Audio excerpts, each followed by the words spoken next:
So guys, कल के दिन वोडाफोन आइडिया लिमिटेड में काफी सारी खबरें थी। कुछ पॉजिटिव थी, बल्कि कहें तो सारी ही खबरें पॉजिटिव थी, जिसमें सबसे इंपॉर्टेंट खबर थी सुप्रीम कोर्ट ने जो वापस से रिव्यू दिया है अपने ऑर्डर शीट के ऊपर।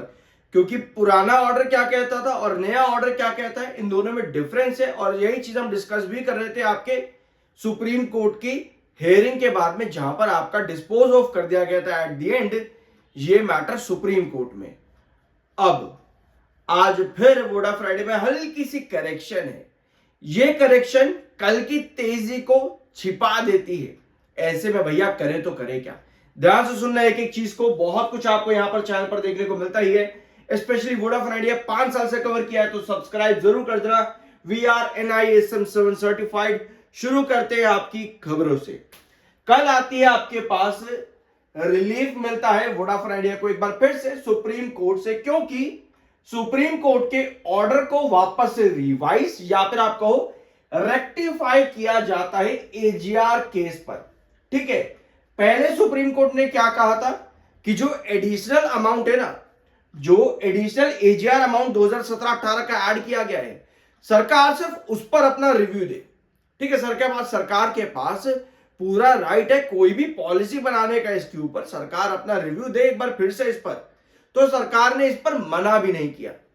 गवर्नमेंट ने इस पॉइंट के ऊपर मना भी नहीं किया कि भैया नहीं, हम नहीं देंगे ऐसा रिलीफ कुछ भी। सरकार ने कहा हाँ हम देंगे, हम देखेंगे। ठीक है, यह खबर थी। लेकिन फिर एक पॉइंट छिप जाता है आपका कि जो बाकी का 83,400 करोड़ का जो ड्यू है AGR का, उसका क्या होता है? आपने 9,450 पर तो दे दिया, और बाद में जो वोडाफोन आइडिया ने रिवाइज करा था, अमेंड करा था अपना पिटीशन या कहो आप प्ली सुप्रीम कोर्ट में, उसका क्या हुआ? यानी कि टोटल 83,000 करोड़ 400 का क्या हुआ? 83,400 करोड़ का क्या हुआ? तो इसी पर कल वापस से रिवीजन हुआ है ऑर्डर का, जिसके बाद सुप्रीम कोर्ट ने कहा है कि भैया आप तो 9,450 के एडिशनल AGR पर भी रिव्यू करो सरकार, और भैया इसके ऊपर भी रिव्यू करो। तो ये हो जाता है वोडाफोन आइडिया में पॉजिटिव। और पूरी पिटीशन ही इसी मामले के ऊपर थी, जिस पर वोडाफोन आइडिया ने प्रेसिडेंस केस देते हुए कहा था कि सुप्रीम कोर्ट को इस मामले को, पुराना मैटर था, आज से लगभग 1.5-2 साल पुराना मैटर था वो, कि इस वाले मैटर के ऊपर आप इसको प्रेसिडेंस बनाते हुए हमारे AGR के ऊपर फैसला दो। ठीक है, यही थी ना आपकी अमेंडेड प्ली। तो कल के दिन ये रिवीजन आया और सुप्रीम कोर्ट ने कहा कि भैया इन दोनों पर आप रिव्यू करो एक बार फिर से। ठीक है, तो ये होती है आपकी पूरी खबर। कल के दिन जो खबरें थी उसमें ये खबर मैं आपके साथ डिस्कस नहीं कर पाया था, बट यस, जो भी आपके पास खबर आ रही है वोडाफोन आइडिया से रिलेटेड, आपको एक चीज पता है कि जब तक किसी खबर पर स्टैंप नहीं लगती तब तक आपकी रेंज क्या है। क्योंकि पिछले 5 साल या फिर अगर आप देखोगे पिछले 1 साल के अंदर, सिर्फ 1 साल में भी अगर आप देखो, नवंबर 2024 से लेकर के नवंबर 2025, आपको यही सारे लेवल्स देखने को मिले हैं वोडाफोन आइडिया लिमिटेड में। 660 से लेकर के 1040, 1120 तब आता है जब किसी भी खबर के ऊपर लग जाती है स्टैंप, और जब काम होना शुरू होता है तब आप 1120 के ऊपर जाओगे। तो आपको खबर मालूम हो या ना हो, ये मैटर करता है या नहीं करता, इससे ज्यादा ये मैटर करता है कि आपको ये मालूम होना चाहिए कि चार्ट पर कौन सी खबर का क्या इंपैक्ट देखने को मिल सकता है वोडाफोन आइडिया का। तो आई गेस ये पॉइंट आज के दिन क्लियर है, और यही चीज हम डिस्कस कर भी गए थे कि सुप्रीम कोर्ट में आखिर हुआ क्या।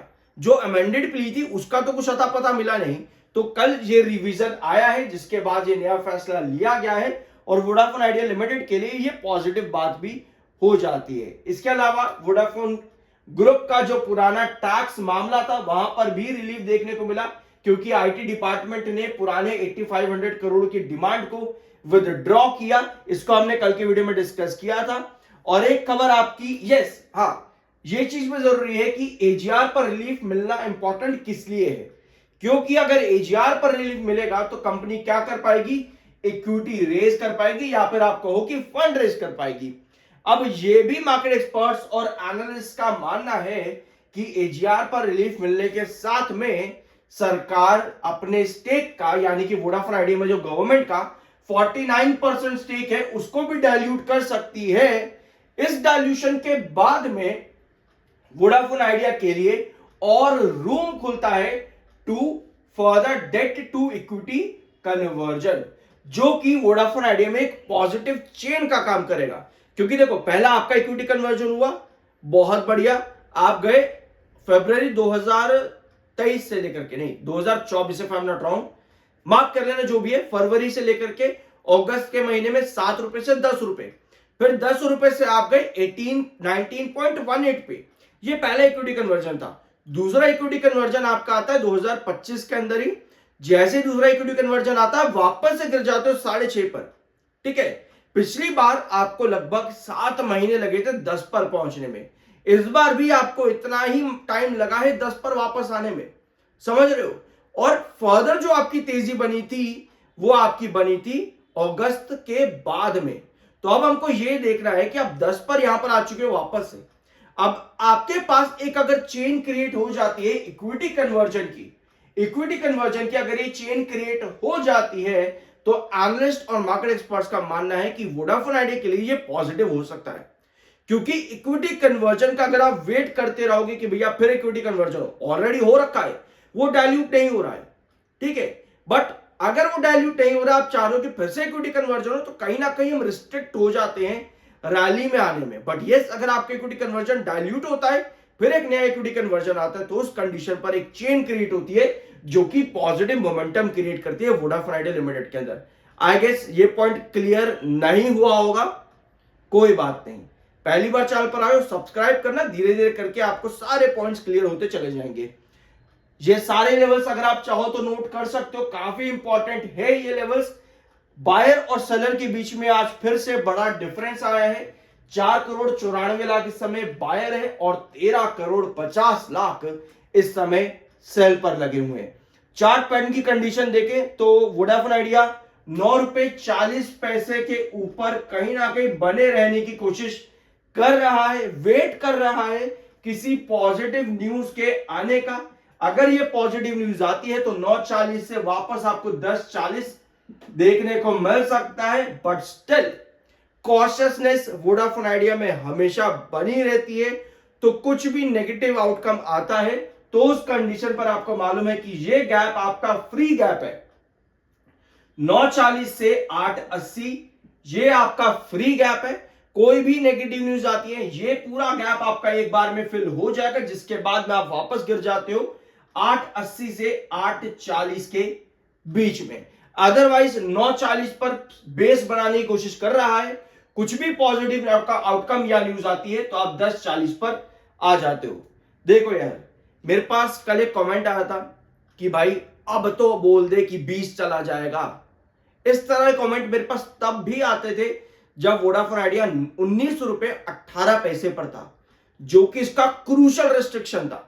तब भी ऐसे कमेंट आते थे कि भाई अब तो बोल दे 30 चला जाएगा, तू बोलेगा तो लोग खरीदेंगे।